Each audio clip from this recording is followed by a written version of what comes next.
Olá a todos, sejam muito bem-vindos a mais uma aula. Eu sou a professora Shirley Botelho, do componente de História, e te convido a conhecer o objeto de conhecimento da nossa aula. A aula 19 tem como objeto de conhecimento economia, produção, capital e trabalho são consequências de experiências humanas estabelecidas historicamente em diferentes contextos culturais e sociais. Formas de organização econômica e transformações técnicas, tecnológicas e informacionais ao longo do tempo. Novas formas de trabalho, produção e configurações de mercado no mundo atual. Desigualdade social, exclusão digital e precarização das relações de trabalho. E essa aula tem como detalhamento a Revolução Russa e os seus impactos no mundo capitalista. Vamos então à nossa aula.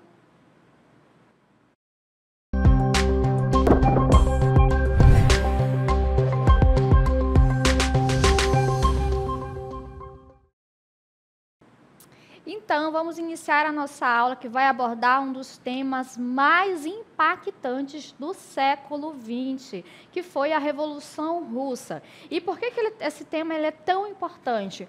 Porque a Revolução Russa, esse acontecimento, ele vai acabar se tornando, uma espécie de termômetro para muitas das ações políticas que vão se configurar durante o século XX, seja para apoiar a revolução, o andamento dela, a sua expansão, ou para mitigá-la, ou para fazer com que ela não seja mais assim tão aceita e se expanda. Então, o que foi a Revolução Russa? Ela foi um processo revolucionário que aconteceu onde? Na Rússia, em 1917. E ela marcou a transição da Rússia de um regime monárquico autocrático para um Estado socialista. Então, a Rússia vai passar por um processo que vai derrubar a sua monarquia czarista e estabelecer o primeiro governo socialista da história. Esse processo, continuando aqui no nosso texto, ele não apenas derrubou a monarquia czarista, mas ele também estabeleceu as bases para a implementação de um sistema político, econômico e social baseado nos princípios do socialismo. E nós temos aqui a bandeira da revolução. Essa bandeira aqui, como a gente observa aqui ao nosso lado, ela traz os elementos dessa revolução. Nós temos aqui a foice e o martelo. A foice que representa o instrumento dos trabalhadores rurais e o martelo que representa o instrumento dos trabalhadores urbanos.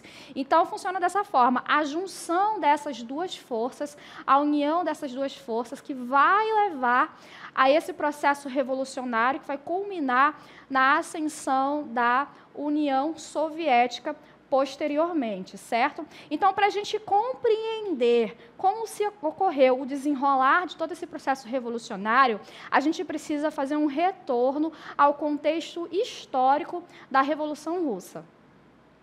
No início do século XX, a Rússia enfrentava uma grave crise social, política e econômica. A desigualdade entre a nobreza e a grande massa de camponeses e trabalhadores urbanos, ela era extrema. Então, nós estamos falando aqui num contexto dos anos iniciais aqui do século XX, onde a Rússia, em contraste com outras nações europeias, ela vivia de forma agrária e passava por uma crise social, política e econômica muito profunda por conta dessa estrutura arcaica, política e economicamente. Então, havia um grande abismo social, de desigualdade entre a nobreza. É importante a gente destacar aqui que a Rússia, ainda início aqui do século XX, vivia ainda numa base feudal, onde a grande nobreza, né, detentora das terras, ela abrigava, ela empregava ali os camponeses que viviam num regime quase que de servidão. E, diferentemente de outras nações europeias que já estavam passando, já haviam passado, na verdade, por um franco processo de industrialização, a Rússia permanecia ainda com sua economia fundamentada na agricultura, e numa agricultura arcaica, com instrumentos obsoletos, né, com toda essa estrutura que vai tornar a Rússia para esse agravo social, econômico e político. Então, vamos entender um pouquinho mais a respeito da estrutura da Rússia czarista? A gente tem aqui, né, esse mapa da Rússia, do Império Russo, ali em meados do século XIX, e a gente observa, né, a grandeza do território russo, né, esse que está aqui em vermelho, para a gente compreender como, já naquele tempo, né, a Rússia ela possuía essa grande extensão territorial. E uma frase que define muito bem a Rússia desse período é que ela era aqui, ó, o gigante dos pés de barro. Essa expressão, ela ilustra bem a contradição da Rússia nesse período, porque apesar do seu vasto território, como a gente observa aqui no nosso mapa, e da grande população e de um potencial de riqueza que havia nela, o Império Russo ele estava fragilizado internamente por uma estrutura social arcaica, uma economia pouco desenvolvida e um governo autoritário. Ou seja, nós temos aqui um gigante em tamanho, mas com uma base instável e bastante vulnerável. Aqui os pés de barro, né? Prestes a ruir diante de pressões internas e externas. Por isso ela ficou conhecida aí como o gigante dos pés de barro. Outro ponto para a gente destacar aqui é em relação à economia, né? Como nós já mencionamos, predominantemente agrária. Então, a base econômica da Rússia era o campo, com a maioria da população vivendo da agricultura em condições precárias. Então, essa economia agrária atrasada, ela fazia esse contraste, né, bastante gritante com os avanços industriais e capitalistas que já ocorriam em outras partes do mundo. E outra característica da Rússia czarista era em relação à sua industrialização tardia. A industrialização na Rússia ela vai começar somente no final do século XIX. E ela foi impulsionada principalmente por capitais estrangeiros e também por uma iniciativa do Estado. Isso gerou um crescimento urbano acelerado e desorganizado, né, e concentrado em poucas cidades. Todo esse cenário ele vai levar à insatisfação dos trabalhadores urbanos, já que essa industrialização tardia e mal planejada ela fez com que os operários enfrentassem jornadas de trabalho exaustivas, baixos salários e falta de direitos trabalhistas, além das péssimas condições de vida. Então, nós temos aqui todo um cenário econômico e social bastante problemático vivido pela Rússia ali no início do século XX. Então, diante desse cenário, algumas ideias vão acabar influenciando o movimento desses trabalhadores. E aí é que entra o socialismo, né? O que é o socialismo? É a doutrina política, econômica e filosófica surgida no final aqui do século XVIII, caracterizada pela ideia de transformação da sociedade através da tomada dos meios de produção e do controle dos recursos econômicos pela classe trabalhadora, bem como a gestão pública orientada pelo princípio da igualdade social. Então, essas ideias socialistas, elas vão penetrar a sociedade russa, principalmente ali entre os trabalhadores, e isso vai fazer com que surja o Partido Operário Social Democrata Russo, em 1898. Esse partido ele era formado fundamentalmente por intelectuais e operários. Um adendo aqui que é importante a gente frisar, que nesse cenário vão surgir os sovietes, que são como se fossem associações de trabalhadores urbanos que vão passar a discutir a situação em que eles viviam, né, e propor algumas mudanças. Dentro do partido, 2 nomes vão se destacar. Vladimir Ulyanov, né, Lenin, e Trotsky, Lev Bronstein, Trotsky, que também vai ser um importante nome, sobretudo durante o processo revolucionário que vai ocorrer posteriormente. Então, nós temos a fundação do partido com inspirações socialistas. No entanto, como nós estamos falando de diferentes agentes que participam, né, que estão na formação do partido, isso vai levar a algumas divergências que a gente observa a partir de agora. Então, como é que se configura o socialismo na Rússia? Então, nós temos aqui, né, uma espécie de racha que vai acontecer dentro do partido. Por quê? Nós vamos ter aqui Lenin e Martov como líderes desses grupos que vão divergir em relação ao procedimento utilizado para o andamento da revolução. Então, Lenin defendia a seguinte estratégia: confiar a luta revolucionária a um partido aqui centralizado, disciplinado, que unisse soldados, operários e camponeses.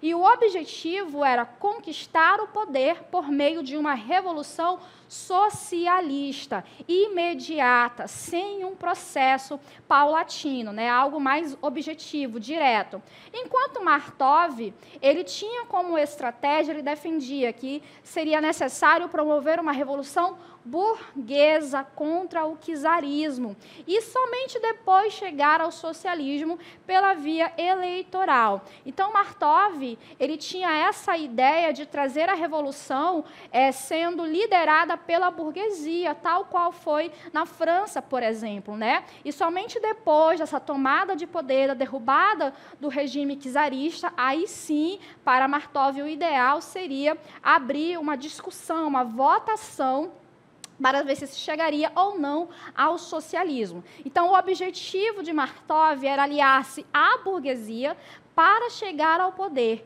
e somente depois evoluir para o socialismo por meio de eleições. Então, nós temos aqui essa dissidência dentro do Partido Socialista Russo. O que a gente vai chamar esses 2 grupos da seguinte forma: de bolcheviques, que significa, em russo, maioria. Então, aí os bolcheviques, liderados por Lenin, né, eles vêm com essa ideia de fazer a revolução, passar por uma revolução direta, sem etapas, sem intermediários, e uma revolução liderada pelos operários, lideradas pelos camponeses, certo? Com a derrubada do regime czarista e a imediata instalação de um governo socialista. Já os mencheviques, como nós já mencionamos, que significa aqui minoria, eles já acreditavam que essa revolução ela precisaria ser liderada pela burguesia de maneira mais gradual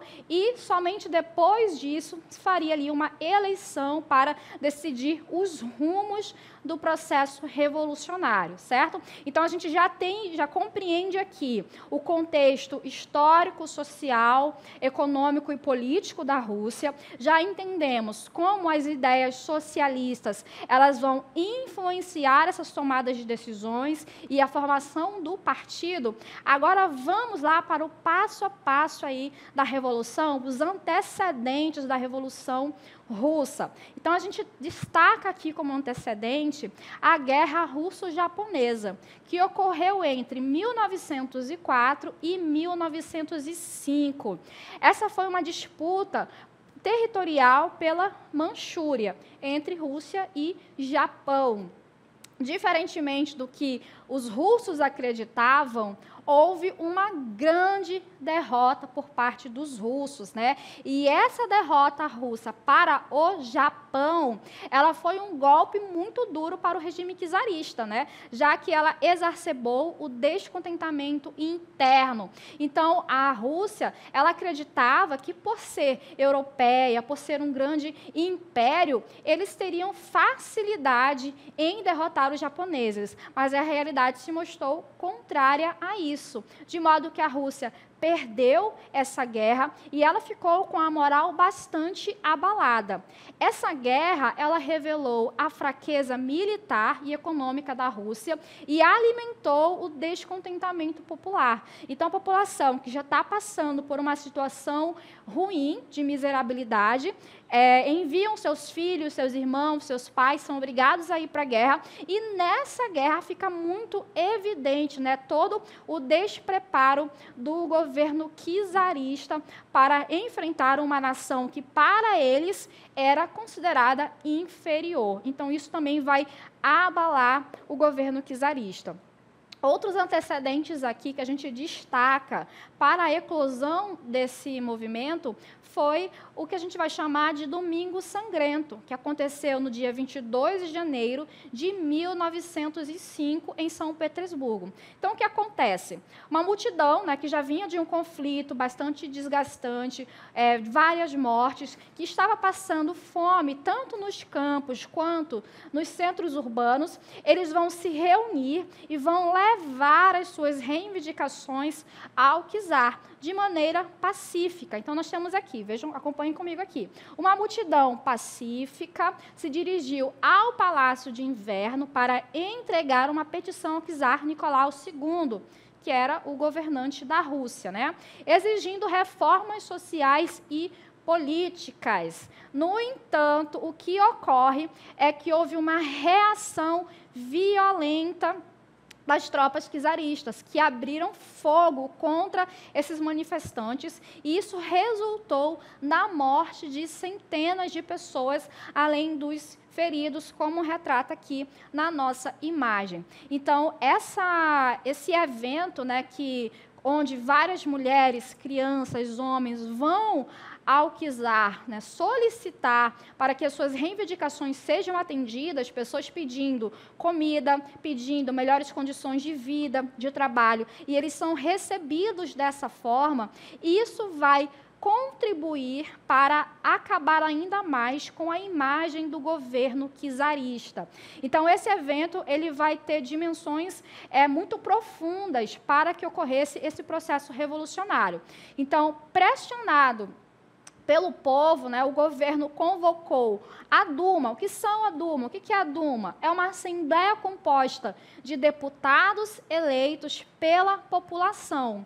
Mas a Duma, ela foi logo dissolvida. Então, vejam bem. Então, já que diante, né, dessa fatalidade que ocorreu com o Domingo Sangrento, a população pressionou bastante o czar. Fizeram-se várias críticas ao governo czarista. Então, diante de toda essa pressão, o governo ele vai se mostrar disposto a ceder. E aí ele cria a Duma, né, composta por deputados escolhidos ali pela população, e não mais para atender somente aos interesses do governo. No entanto, na medida em que a Duma ela acabou tomando medidas que contrariavam o regime czarista, o governo czar acabou dissolvendo essa assembleia. Isso mostra que o interesse do czar ele não era, de fato, resolver os problemas da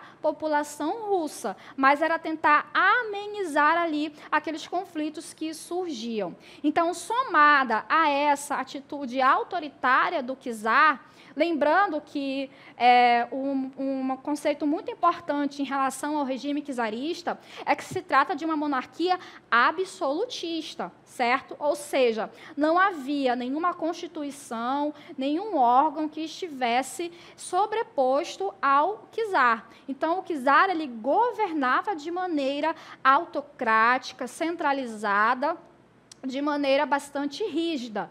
Dessa forma, esse regime político, ele também vai ser bastante criticado pela população. Então, outro fator que vai contribuir para colocar a Rússia, né, nos trilhos ali da Revolução vai ser a participação da Rússia na Primeira Guerra Mundial, que ocorreu ali entre 1914 e 1918. A população russa que enfrentava naquele período, né, uma grave crise financeira, um cenário de desigualdade social, a perda de vidas na guerra russo-japonesa, além, né, da perda da guerra no sentido geral, somado ao Domingo Sangrento e outros eventos, e aí chega a Primeira Guerra Mundial. Uma guerra que para os russos não era deles, não tinha nada a ver com eles, ainda assim o governo czarista vai e entra nessa guerra. No entanto, a Alemanha, que tinha metralhadoras, que tinha tanques de guerra, que estava muito bem equipada belicamente para esse conflito, vai enfrentar os russos, que não tinham a mesma estrutura bélica. E isso vai levar a milhares de mortos de soldados russos. Então, uma das reivindicações principais dos revolucionários era a retirada da Rússia da Primeira Guerra Mundial. Algo que não foi feito pelo regime czarista. Então, diante, né, de todo esse contexto que foi apresentado e que estava sendo vivenciado pela população russa, vai ocorrer a primeira etapa desse processo revolucionário, que fica conhecida como a Revolução de Fevereiro, em 1917. Então, em fevereiro de 1917, manifestações e greves massivas levaram à abdicação do czar Nicolau II. Esse evento encerrou o regime autocrático dos Romanov, que durava mais de 300 anos. Então, a dinastia Romanov, que estava aí por mais de 3 séculos, governando a Rússia de maneira absolutista, ela vai ter fim em fevereiro de 1917. Um governo provisório ele foi estabelecido, mas rapidamente ele se mostrou incapaz de resolver os problemas do país e de retirar a Rússia da guerra, porque o governo que vai ser estabelecido em fevereiro de 1917 é um governo liderado pelos mencheviques, ou seja, aqueles membros que consideravam que a revolução ela deveria ser liderada pela burguesia. E como a burguesia, né? Quem é a burguesia? São os donos das fábricas, os donos dos meios de produção, né? Os grandes comerciantes. Então, como a burguesia ela tinha interesses comerciais com nações que estavam ligadas ao conflito, à Primeira Guerra Mundial, eles não vão retirar a Rússia da guerra. E aí a gente observa aqui na imagem do nosso texto a cabeça, né, da estátua de Alexandre III, que foi derrubada durante a Revolução Russa. A gente traz essa imagem para vocês, que é um elemento muito importante quando ocorre uma ruptura de poder, né, uma ruptura política. Então, o que se faz? Se retira, se quebra os elementos culturais, os elementos ideológicos que fundamentam aquele regime. Então, a cabeça da estátua de Alexandre III, né, que representa ali a família Romanov, essa é uma imagem muito emblemática, porque o povo está colocando no chão. Esse regime agora está ao chão com a Revolução de fevereiro de 1917. Mas espera aí que ainda não acabou esse processo revolucionário, porque, como já foi mencionado, essa Revolução de fevereiro ela foi liderada pelos mencheviques, e eles acabaram não dando conta de atender às reivindicações da população, de modo que Lenin, aproveitando, né, esse termômetro social, essas insatisfações geradas por esse novo governo provisório, ele vai reunir seus aliados e eles vão derrubar esse governo provisório. Esse evento vai ficar conhecido como a Revolução de Outubro de 1917, né, quando o partido bolchevique, liderado por Lenin, tomou o poder. E Lenin tinha um lema que vai atrair, que vai seduzir tanto trabalhadores urbanos como trabalhadores do campo também. Então, o que Lenin fala? Olha, nós precisamos de pão, nós precisamos de terra e nós precisamos de paz, né? Paz, terra e pão. Era o lema que Lenin utilizava, que vai atrair a grande massa da Rússia. Então, os bolcheviques, que pregavam a derrubada do governo provisório e a implantação de um regime socialista, eles estabeleceram um governo comunista e iniciaram a construção de um Estado socialista na Rússia. Nós temos, então, aqui essa segunda etapa da Revolução, colocando, portanto, os bolcheviques no poder. Os bolcheviques agora liderando a Rússia. Então, olha só, a instalação do regime bolchevique, ela resultou em mudanças drásticas, né? Já que o novo governo, como a gente acompanha aqui no nosso texto, ele implementou reformas como a nacionalização das indústrias e também a redistribuição de terras. Então, com a vitória dos bolcheviques na Revolução, eles começaram a implementar suas ideias socialistas imediatamente. A nacionalização das indústrias foi uma das primeiras medidas com o objetivo de colocar as fábricas, minas e ferrovias sob o controle do Estado. Então, houve ali a expropriação das empresas privadas. Isso visava garantir que a produção fosse direcionada para as necessidades da população e não mais para o lucro dos proprietários privados. Além disso, a redistribuição de terras aos camponeses foi uma medida bastante importante, já que prometia ali acabar com o latifúndio e garantir que os camponeses tivessem acesso à terra. Essa revolução, ela levou a uma guerra civil. Por quê? Porque não havia um consenso, né, entre os bolcheviques, que a gente vai chamar aqui, durante esse conflito, né, de vermelhos, o exército dos vermelhos, e as forças anti-bolcheviques, né? Quem são essas forças anti-bolcheviques? É que a gente vai chamar, no meio desse conflito, de brancos. Então, os bolcheviques, eles enfrentaram essas forças anti-bolcheviques, que tinham ali uma coalizão entre monarquistas, liberais, socialistas mais moderados e outros grupos que eram contrários ao regime socialista, imposto pelos bolcheviques. Então, esse foi um conflito bastante significativo, que levou à morte de centenas de pessoas na Rússia, e ela foi alimentada por diversos fatores, né, incluindo o medo de uma revolução radical, a desconfiança em relação ao novo governo e essa oposição à retirada da Rússia da Primeira Guerra Mundial, certo? Então, quando ocorre essa instalação do governo bolchevique, os bolcheviques eles saem vitoriosos nessa guerra civil e solidificam o regime comunista. Apesar das dificuldades, os bolcheviques eles conseguiram, né,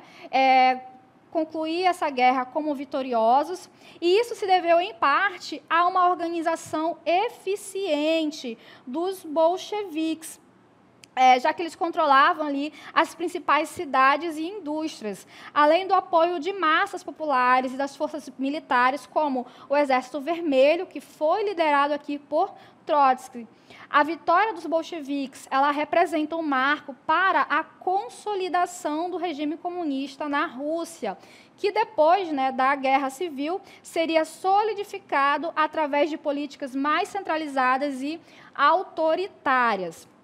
Então, uma vez que os bolcheviques saem vitoriosos, solidificam esse regime comunista, a Rússia ela foi renomeada. Agora não se chama mais Rússia, mas sim União das Repúblicas Socialistas Soviéticas.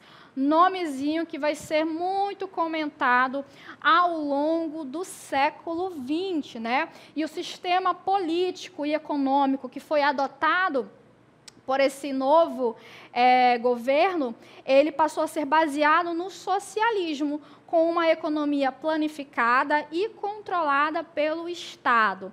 Mas isso é tema que para uma próxima aula, já que nessa aula nós vimos como ocorreu e por que ocorreu esse processo revolucionário na Rússia, que marca, né, o século XX de maneira bastante emblemática. Então, nós finalizamos assim a nossa aula sobre a Revolução Russa.